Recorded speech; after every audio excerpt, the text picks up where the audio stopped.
تو کس نے بات سننی ہے جناب؟ آج نہیں لوگ بات سن رہے تو آپ یعنی یہ جو علماء کا فتنہ کتنا بڑا فتنہ ہے کہ اگر علماء ہٹ درمی پہ اتر آئیں تو وقت کے پیغمبر کی بات بھی کوئی نہیں سنتا. حضرت عیسیٰ علیہ السلام کے مقابلے پہ کون کھڑا ہوا تھا؟ علماء یہود. چلیں یہاں تو یہ تھا کہ نبی علیہ السلام بنو اسماعیل میں سے تھے اور یہودی جو بنی اسرائیل میں سے. حضرت عیسیٰ علیہ السلام تو آئے بھی خود یہودی النسل تھے, بنی اسرائیل تھے, ان کی بات بھی نہیں سنی صرف اس لیے کہ انہوں نے غلطیاں ہائی لائٹ کی. آج بھی آپ مولویوں کی غلطیاں ہائی لائٹ کریں, ان کی دم پہ آپ پاؤں رکھ کے دیکھیں, نہیں بات مانیں گے. اور خود انہوں نے ہر طرف ادھم مچایا ہوگا, ہر ایک کی غلطی ہائی لائٹ کریں گے. اسی اور رسول اور مبادی کے اوپر جب آپ ان کی غلطی ہائی لائٹ کریں وہ بات ماننے کے لیے تیار ہی نہیں ہوگا. یعنی یہ اتنی بڑی ایک ضد اور ہٹ درمی والا معاملہ ہو جاتا ہے. اور ہمارے سب کانٹیننٹ کا تو میرے بھائی یہ بہت بڑا مسئلہ ہے. یعنی اس مسئلے سے آپ اپنی جان چھڑا ہی نہیں سکتے. اتنا بڑا ایشو بن چکا ہے سب کانٹیننٹ کے اندر کہ یہاں پر آپ اختلافی موضوعات کے بغیر کسی کو دین کی دعوت دے ہی نہیں سکتے. لوگ کہتے ہیں میٹھی میٹھی بات کریں, میٹھی میٹھی بات کر کے کیا کریں, بیڑا غرق کریں اگلے بندے کا.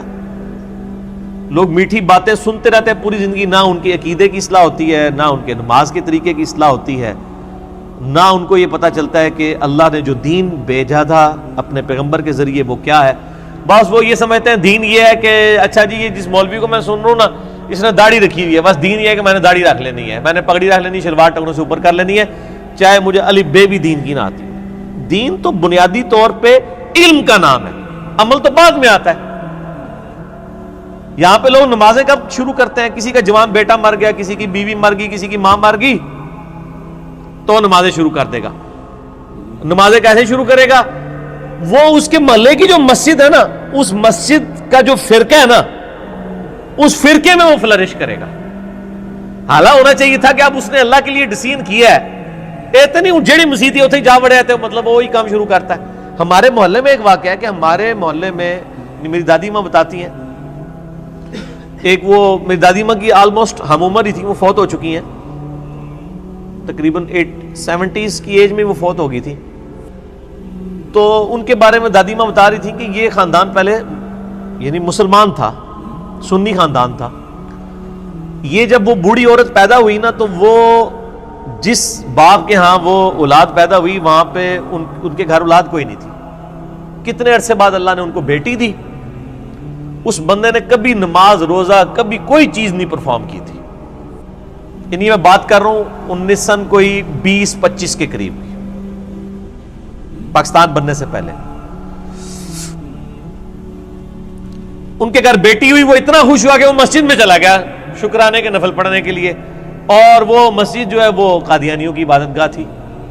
وہ قادیانی ہو گیا, آج ان کی پوری نسل قادیانی ہے. استغفر اللہ پڑھ رہے ہو تو بریلوی دیوبندی اہل حدیث بھی انجی ہوئے جائے. یعنی آپ نے کبھی دیکھا ہے کہ ایک بریلوی کی ماں مری ہو اور اس نے نمازیں شروع کر کے وہ اہل حدیث ہو گیا ہو؟ فلرشنگ بریلوی ہوگا وہ بریلویت میں ترقی کرے گا, اسلام میں نہیں. اہل حدیث جو ہے وہ اہل حدیثیت میں ترقی کرے گا, اسلام میں نہیں. ایک شیعہ تو وہ شیعت میں ترقی کرے گا. کبھی آپ نے سنا ہے کہ جی ایک شیعہ کا جوان بچہ مر گیا اور ماشاءاللہ وہ اس کے بعد سنی ہو گیا؟ نہیں, وہ پریکٹسنگ شیعہ ہو جائے گا. وہ کہے گا ایت کی مرم والے لوگ تھے 2 دن میں 10 دیکھا دیا گا. تو یہاں پہ جب کوئی بندے کو ٹھوکر لگتی ہے نا, وہ علم نہیں حاصل کرتا بلکہ اپنے فرقے میں فلرش کرتا ہے. اور ٹنی والا کام ہوا ہے نا, پڑھ پڑھا کے سنی, ٹنی پڑھ پڑھا کے نہیں, بس وہ ویخ مکھا کے سنی, اندھے بن کے سنی. تو یہ اس طریقے سے معاملات چل رہے ہوتے ہیں. اللہ تعالیٰ جس کو توفیق دیتا ہے وہ پھر علم کے اوپر یعنی بنیاد رکھتا ہے. اور نبیوں کی وراثت جو ہے وہ تو علم ہے نا جی, عمل تو بعد کی چیز ہے. تو یہاں لوگ کہتے ہیں جناب وہ بڑا نیک ہو گیا, اور نیکی کیا ہو رہی ہوتی ہے وہ دیکھتے ہیں وہ چہرہ بڑا نورانی ہو گیا. وہ اللہ تو بندے ٹرمپ کو داڑھی دکھوا دیں, اس کا چہرہ بھی آپ کو نورانی نظر آنا شروع ہو جائے گا. ٹھیک ہے نا جی. یعنی شکلوں سے کیسے کوئی فیصلہ کر سکتا ہے؟ تارج جمیل صاحب کی شکل دیکھ کے کیا بریلویوں نے مان لیا کہ ہاں جی وہ دیوبندی بڑے سونے ہوتے ہیں؟ وہ کہیں گے نہیں جی تانوں سونی لگ رہی ہے, سامنے پھٹکار نظر آ رہی ہے ہوتے.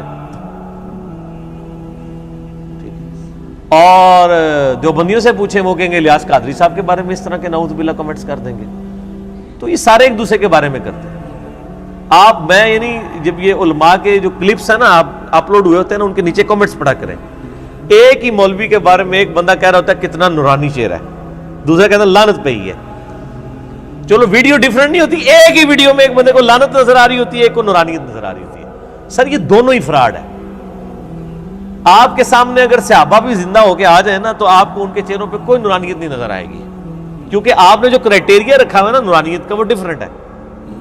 بریلویوں کے نزدیک جس نے مونچھیں چٹ کی ہوئی ہے نا وہ نورانی نہیں ہو سکتا، کیونکہ وہ تبلیغی جماعت کا ہے اور وہ گستاخ رسول ہے. آپ ایک صحابی کی مونچھیں مونڈ کے اس کو طارق جمیل والے بالکل گیٹ اپ بنا کے لیں سامنے، وہ کہے گا لعنت پہ ہی ہے. باج دسنا انہوں کے صحابی ہے، پہلے نہیں. تو اسی طریقے سے باقیوں کا بھی حال ہے. آپ کسی صحابی کو سبز پگڑی بنا کے لے آئیں تو پھر سارے پاکستان دے اہل حدیثاں نوں تسی اکٹھا کر کے منواؤ نہ کہ یہ صحیح لگیدا کہ مشرک ہے. وہ نہیں تکے گا یہ بول رہے تو پتہ لگے، نہیں وہ کہے گا شکل تو فیصلہ کرتا ہے بھائی یہ سبز پگڑی پائی مشرک ہے. تو پی کے فلم میں یہی کچھ تو دکھایا انہوں نے کہ شکلوں کے اوپر فیصلے ہوتے ہیں. یہ انہوں نے آئینہ دکھایا ہے آپ کو کہ یہ ہے آپ کی اصلیت. تو جو آپ اپنے کرائٹیریا خود جذباتی ڈاکٹرائن کھڑی کرتے ہیں نا، جب وہ آپ کے عقیدے کے خلاف آپ قرآن و سنت سے بھی دلائل لے آئے نا، وہ پھر نہیں مانتے، اس لیے کہ ان کا مقصد دلائل کے اوپر زندگی گزارنا نہیں ہے. وہ تلک امانیہم، ان کی وشفل تھنکنگز ہیں جن کے اوپر وہ چل رہے ہیں، اور سارے اس کے اوپر چل رہے ہیں. کل حزب بما لدیہم فرحون، ہر گروہ اس پہ خوش ہے جو اس کے پاس ہے. وہ اہل حدیثوں سے جب ہم کہتے ہیں نا یار یہ اپنی اصلاح کرو یار، وہ کہتے ہیں یار گل سنو توحید تے صحیح ہے نا. آپ بریلویوں سے بات کرتے ہیں تو وہ کہتے ہیں جناب دیکھ لیں جناب، سوائے ابلیس کے جہاں میں سبھی تو خوشیاں منا رہے ہیں. آج دیکھو 12 ربیع الاول کے دن ہم ہی نکلے ہیں نا، باقی تو سارے گستاخ ہیں. آپ بزرگوں تو ایسی مننے ہیں نا. آپ دیوبندیوں سے بات کر لیں تو وہ آپ کو کہیں گے جناب باقی چیزیں چھوڑیں، دیکھیں صحابہ کے دفاع پہ تو ہم نہیں سارا کھڑے ہیں نا. دیکھیں آگ 4 یار کے نعرے ساری طرف نہیں لگائے ہیں نا. شیعہ کے پاس چلے جائیں وہ کہیں گے دیکھ لیں جی وہ اہل بیت کی محبت تو نبی علیہ السلام نے غدیر خون پہ 2 ہی چیزیں چھوڑی تھی، قرآن اور اہل بیت. تو اہل بیت کو ہم نہیں پکڑا ہوا ہے نا. اچھا یہ نہیں کہیں گے قرآن کو بھی ہم نہیں پکڑا ہوا ہے، کوئی قرآن نہیں پکڑا ہوا. اور چلو جی جو بھی ہے اہل بیت کی کل حزب بما لدیہم فرحون، ہر گروہ اس پہ خوش ہے جو اس کے پاس ہے. جزوی دین نہ لے، ٹوٹل دین لے. ادخلوا فی السلم کافہ، پورے کے پورے اسلام میں داخل. اللہ تعالیٰ سے دعا ہے جو حق بات میں نے کہی اللہ تعالیٰ ہمارے دلوں میں راسخ فرمائے.